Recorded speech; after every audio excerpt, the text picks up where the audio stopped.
샬롬.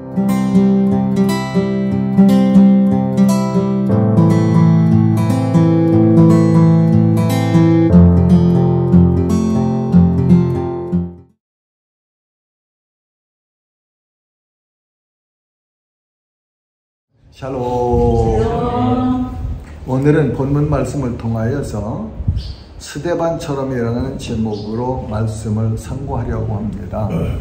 스데반은 이스라엘 사람이었어요. 그렇죠?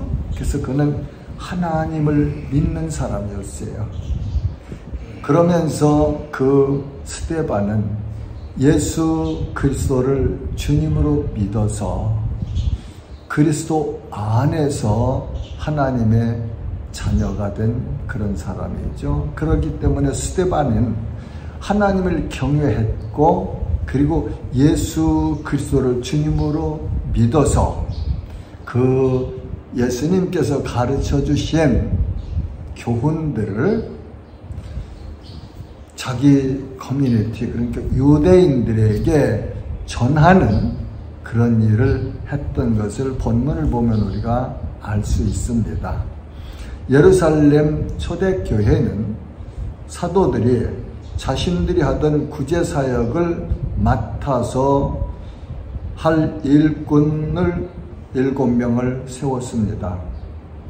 그 일꾼들을 제자 그룹에서 추천을 받아 그룹 회의에서 결정을 하고 사도들이 기도하고 안수하여서 세웠습니다. 사도들은 그 일꾼들을 선택하여 세우는 기준으로 성령과 지혜가 충만하여 칭찬받는 사람을 택하라고 하였죠. 선출된 7사람은 믿음과 성령에 충만한 사람 스데반과 또 스데반 외에 6명을 택하여 세웠습니다. 초대교회 일꾼 선출 기준과 오늘 우리들의 교회가 일꾼을 선출하여 세우는 기준은 차이가 있는 것 같습니다. 오늘은 그 7 일꾼 중에 한 사람인 스데반 집사의 기사를 기록하여 주신 말씀을 통하여 교훈과 은혜를 나누려고 합니다. 스데반은 은혜와 권능에 충만하였습니다. 본문 8절 말씀은 스데반이 은혜와 권능에 충만하여 큰 기사와 표적을 민간에 행하니, 스데반처럼 우리도 은혜와 권능에 충만한 사람 되기를 소원합니다. 스데반은 큰 기사와 표적을 행했는데 구체적으로 어떤 기사와 표적을 행하였는지는 성경은 침묵하시네요. 그래서 스데반이 행한 기사와 표적은 무엇인지 우리가 알 수는 없겠어요. 그 스데반이 자유인들 회당에서 논쟁을 합니다. 본문 9절에 보면 이른바 자유민들, 즉 구레네인, 구레네는 지금의 에티오피아예요. 알렉산드레인, 알렉산드리아는 지금은 애굽, 이집트에 있는 도시죠. 길리기아, 길리기아는 지금의 터키입니다. 터키. 바울의 고향을 자신은 길리기아 다소에서 났다, 그렇게 하죠. 그리고 아시아에서 온, 야시아는 터키 지방을 말해요. 사람들의 회당에서 어떤 자들이 일어나 스데반과 더불어 논쟁할세. 무슨 주제를 가지고 왜 논쟁을 했는지는 기록은 없습니다. 그러나 이 본문 전체를 이렇게 보면은 스데반은 예수 그리스도가 하나님의 아들이시며 그리스도 메시아 구세주라는 사실을 전도했을 거예요.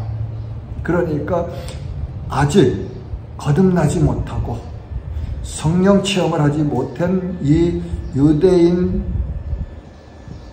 회당에 있는 사람들이 스데반이 하는 말을 이해를 못하죠. 그래서 논쟁을 했다. 오늘날도 그렇죠. 종교적인 그 관념을 가지고 신앙생활을 하는 사람들과 성령의 역사하심, 성령 체험과 거듭나고 성령으로 충만한 사람이 하나님을 믿는 이 믿음에는 괴리가 차이가 있습니다.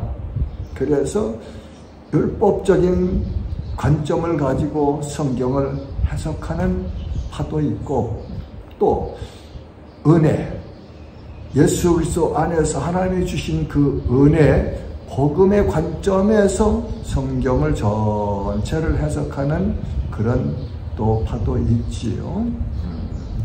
여기 지금 9절에 기록된 내용이 말하자면 그런 현상이었습니다.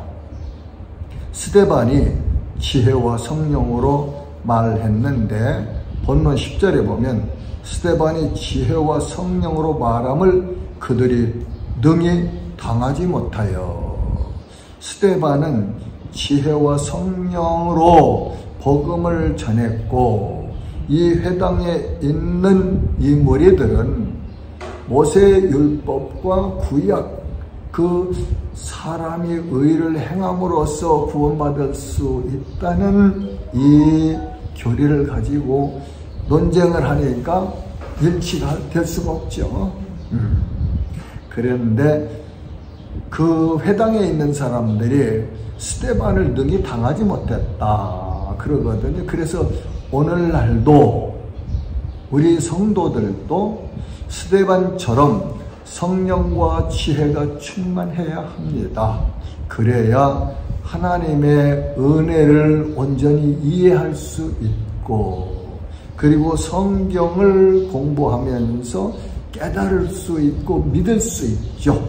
그리고 이 은혜와 성령이 충만해야 나가서 전도할 때에 확신 있게, 힘있게 전도할 수 있는 거거든요. 그렇지 않으면은 내가 공부한 것만, 학식만 가지고 하려고 하면은 힘이 없죠. 힘이 없습니다.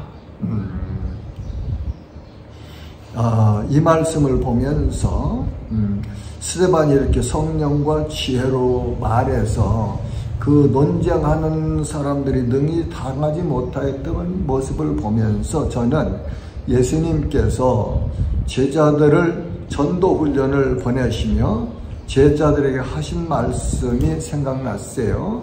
마태복음 10장 18절에서 20절 말씀은 또 너희가 나로 말미암아 총독들과 임금들 앞에 끌려가리니 이는 그들과 이방인들에게 증거가 되게 하려 하심이라. 너희를 넘겨줄 때에 어떻게 또는 무엇을 말할까 염려하지 말라.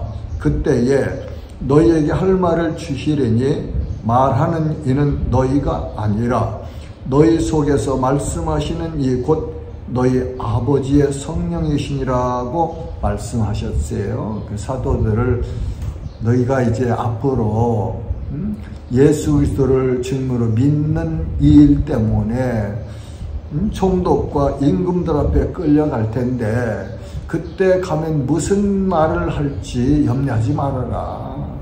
어떻게 무슨 말을 할지 염려하지 말아라. 왜냐하면 너희 속에 있는 성령이 너희를 통하여서 말하실 것이다. 그래서 우리는 늘 우리와 함께 하시며 우리 안에 내주하시는, 우리 속에 거주하시는, 거하시는 그 성령님의 도우심과 은혜와 그분의 능력을 힘입어서 살아가는 거예요. 그러면서 예수님께서 말씀하시죠. 요한복음 14장 16절 17절은 내가 아버지께 구하겠으니 그가 또 다른 보혜사를 너희에게 주사 영원토록 너희와 함께 있게 하시리니 그는 진리의 영이라. 성령은 진리의 영이라. 세상은 능히 그를 받지 못하나니, 세상 사람들은, 믿지 않는 사람들은 성령을 받지 못한대요. 이는 그를 보지도 못하고 알지도 못함이라. 그러나 너희는 그를 아나니 그는 너희와 함께 거하시며 또 너희 속에 계시겠음이라. 예수님께서 이 땅에 계실 때에 예수님이 승천하시고 나면 보내실 성령, 그분은 어떤 분인가? 그분은 이 땅에 오셔서 우리 속에서 어떻게 역사하실 것인가 하는 것을 가르쳐 주신 말씀이죠. 그러니까 예수를 그리스도로 믿으면 내 죄를 인정하고 하나님 앞에서 내 구세주인, 속죄주이신 예수를 주님으로 믿으면 하나님께서 보내시는 보혜사 성령이 강권적으로, 주권적으로 우리 안에 들어오십니다. 들어오셔서 거하시죠. 언제까지? 영원히 떠나지 아니하세요. 그러시면서 우리를 스데반처럼 그렇게 성령과 지혜가 충만한 사람으로 변화시켜 가시는 일을 하시죠. 요한복음 14장 26절 보면 보혜사 곧 아버지께서 내 이름으로 보내실 성령, 그가 너희에게 모든 것을 가르치고 내가 너희에게 말한 모든 것을 생각나게 하리라. 예수님께서 가르쳐 주신 그 말씀을, 교훈들을 성령이 생각나게 하신다, 그런 말이죠. 그리고 요한복음 15장 26절은 내가 아버지께로부터 너희에게 보낼 보혜사, 곧 아버지께로부터 나오시는 진리의 성령이 오실 때에 그가 나를 증언하리라. 성령이 오셔서 하시는 일이 있는데, 성도들 안에서 하시는 일이 있는데, 먼저는 성령으로 충만함을 입혀주시고 지혜롭게 하시고 하나님을 사랑하게 하시고 하나님의 말씀을 친근히 가까이 하게 하시고 깨닫게 하시고, 그리고 우리의 삶을 통해서, 우리의 말을 통해서 예수 그리스도를 증거하게 하신다. 그것이 곧 전도하는 그 현장에서 내가 내 생각대로 말하는 것이 아니고 내 안에 내주하시는 성령께서 가르쳐 주시면서 예수가 그리스도라는 사실을 전하게 하신다. 그러면 그분이 역사하심으로 듣는 사람의 마음을 감동하시는 거예요. 인간이 아무리 바르게 알고 잘 알고 전해도 이 영적인 비밀이에요. 이것은 성령께서 듣는 사람의 마음을 감동하시지 않으면 감동이 없어요. 그렇구나 하고 들을 수는 있지만 성령께서 역사하시는 그 사람의 마음을 터치하시고 여시고 감동하시고 감화하시고 역사하셔서 깨닫게 하시거든요. 내 자신이 죄인이라는 사실, 하나님 앞에서 내가 이 죄를 해결함 받아야 하나님 자녀가 될 수 있다는 사실을 깨달아야 되는데 그 일을 누가 하시냐? 성령께서 하신다, 그런 의미죠. 그래서 우리는 전도하기 전에 늘 기도하는 거예요. 하나님, 내게 성령 충만하게 해주세요.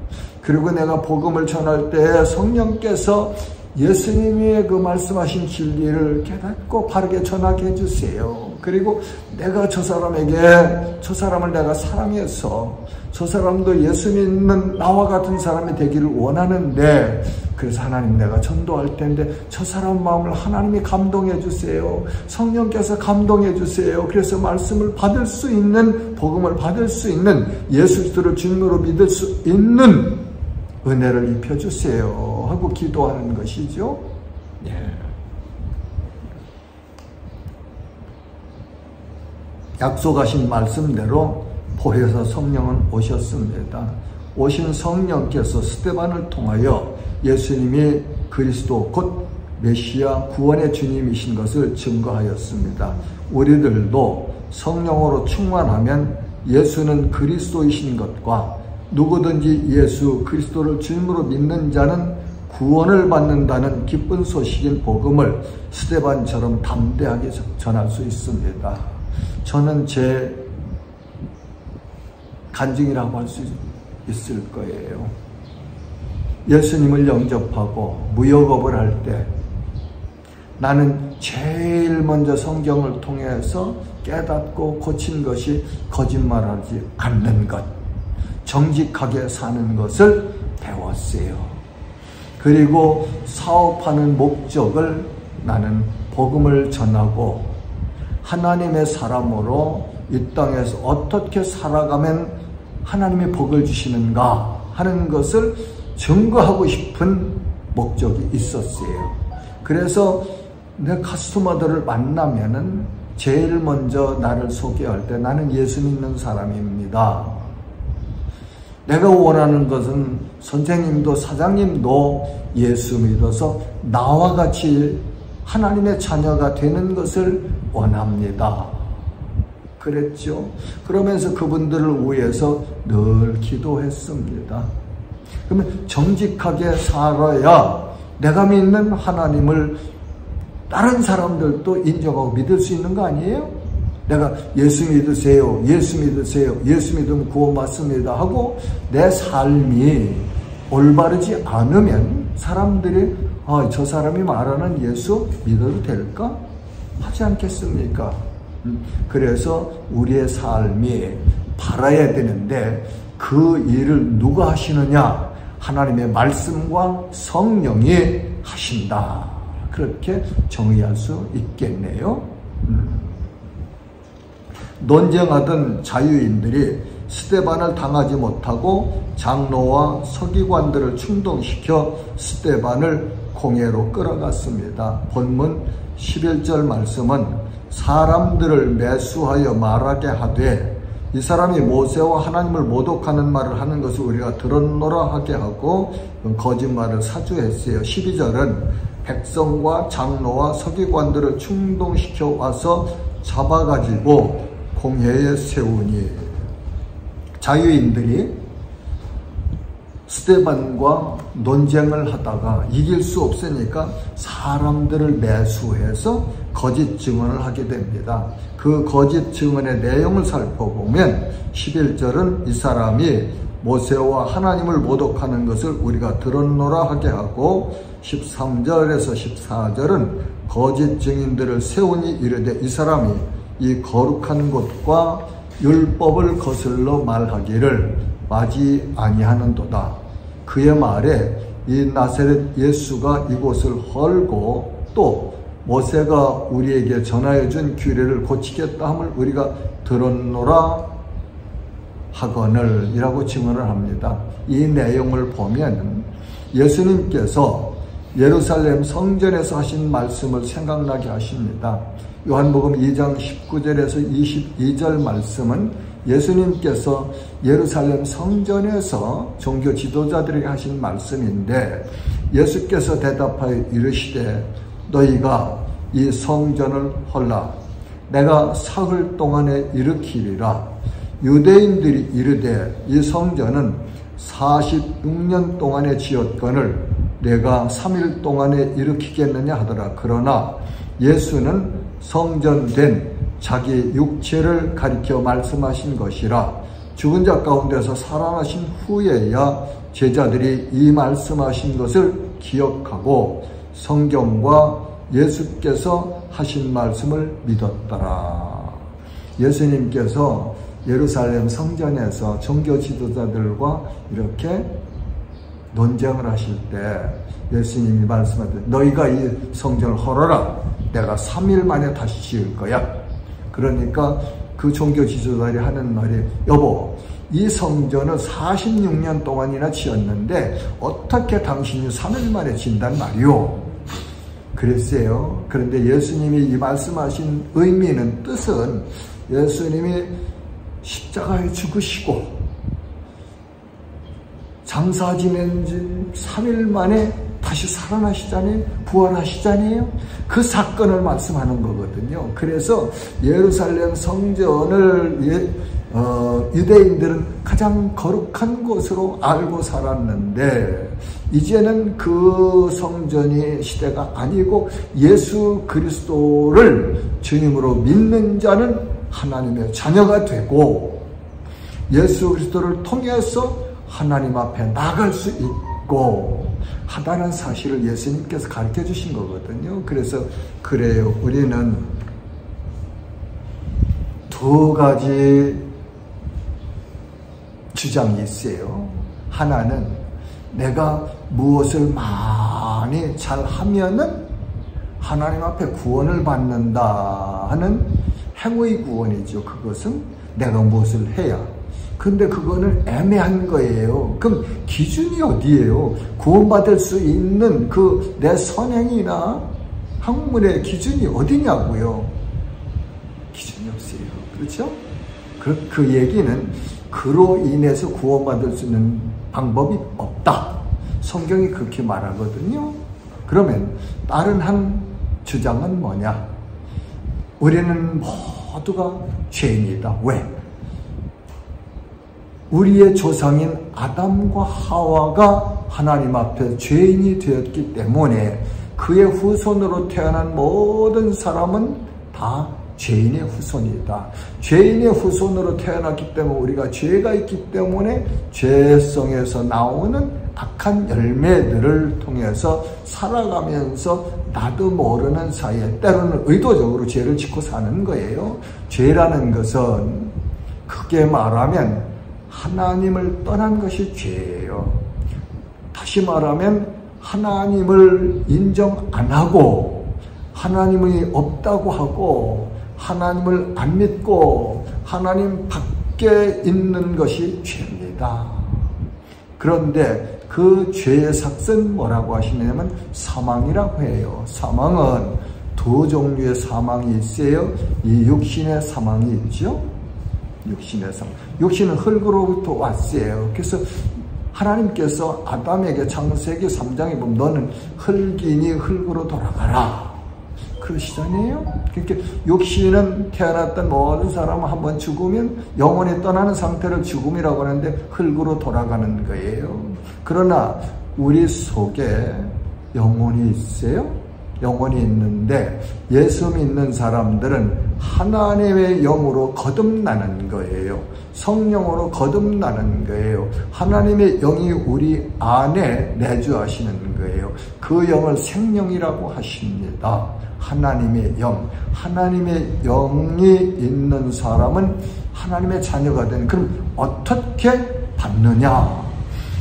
우리 인간의 공로로 받는 것이 아니고 하나님께서 세우신 법대로 예수 그리스도를 주님으로 믿으면 모든 죄를 하나님이 용서해 주시는 거예요. 왜? 예수님께서 십자가에 못 박혀 죽으시면서 우리 모든 믿는 자의 죄를 하나님 앞에서 완전히 속죄 제물이 되신 거예요. 그래서 하나님의 공의를 완전하게 만족시켜 드렸기 때문에 하나님께서 예수 그리스도를 주님으로 믿는 자는 죄를 용서해 주시고 하나님의 자녀가 되는 복을 주십니다. 이것을 은혜 구원이라고 해요. 저는 성경을 이제까지 40몇 년 동안 읽고 연구하고 신학을 공부하고 목회학을 공부하고 종교학을 공부했습니다. 했는데 결론은 나는 은혜 구원을 믿습니다. 은혜 구원. 그래서 구원받는 것은 하나님의 은혜로 받고 구원받았으니까 하나님의 말씀대로 살아가면서 선하게 바르게 살아가야 된다 하는 것이 성경 말씀을 나는 종합해서 내리는 결론이에요. 자, 이제 말씀을 정리해요. 자, 우리 이제 본문 15절에 보면 이렇게 말씀하시죠. 공회 중에 앉은 사람들이 다 스데반을 주목하여 보니 그 얼굴이 천사의 얼굴과 같더라. 천사의 얼굴과 같더라. 우리 얼굴이 우리 안에 내주하시는 성령이 진리의 영이시고 하나님의 영이시고 빛이시고 생명이시라면 우리 얼굴이 빛나야 되지 않겠어요? 우리 얼굴에서 평강이 있어야 되지 않겠어요? 우리의 삶에서 사랑이 있어야 되지 않겠어요? 스데반은 그랬단 말이죠. 그러니까 오늘 우리 모토는 스데반처럼 은혜와 권능에 충만한 사람이 되고, 스데반처럼 지혜와 성령으로 말하는 사람이 되고, 스데반처럼 얼굴이 천사의 얼굴과 같은 그런 사람이 되시기를 주님의 이름으로 축복합니다. 하나님 아버지 은혜 감사합니다.